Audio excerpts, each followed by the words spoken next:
யாகத்துக்காக அதோவாயுன்ற பசுவை கொண்டு வந்தாங்க. யாகம் துவங்கினதுமே அந்த பசு பயங்கரமா சத்தம் போட்டுச்சு. அனைவருக்கும் ஆச்சரியமும் பயமும் ஏற்படுற வகையில அந்த பசுவோட வயிற்றுல இருந்து ஒரு ஆடு தோன்றுச்சு. அந்த ஆடு பாக்குறதுக்கு பயங்கரமா இருந்துச்சு. அது அந்த யாகத்துக்கு வந்தவங்களை நாலா திக்கிலும் விரட்டி அடிச்சுச்சு. நேரம் போக போக அதோட உருவம் வளர்ந்து கொண்டே போச்சு. யாராலையும் அது பக்கத்துல நெருங்கவே முடியல. தேவர்கள்லாம் கதறினாங்க. அவங்கெல்லாம் ஒருத்தருக்கு ஒருத்தர் சிவன் சொன்னதா சொல்லி இந்த நாரதர் யாகத்தை துவங்கினாரு. யாகத்துக்கான காரணத்தையும் சொல்ல மறுத்தாரு. யாகத்தோட பலனை பெற்றுக்கொள்ள வந்த நம்ம துன்புறுத்தி அவர் வேடிக்கை பாக்குறாரு. மாட்டை இந்த நாரதர் ஆடாக்கிட்டாரு. ஏதோ மாயாஜலம் செஞ்சு பெரிய கொம்புகளோட அது நம்ம முட்டை வருது அப்படின்னு புலம்பிட்டு தேவர்கள் எல்லாம் திக்கு தெரியாம ஓட்டம் பிடிக்க துவங்கினாங்க.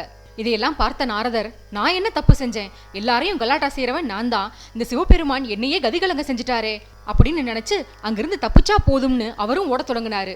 அஷ்டதிக் கஜங்கள்னு சொல்லப்படுற 8 யானைகள் உலகத்துல 8 திசைகளையும் தாங்குது. அந்த ஆடு அந்த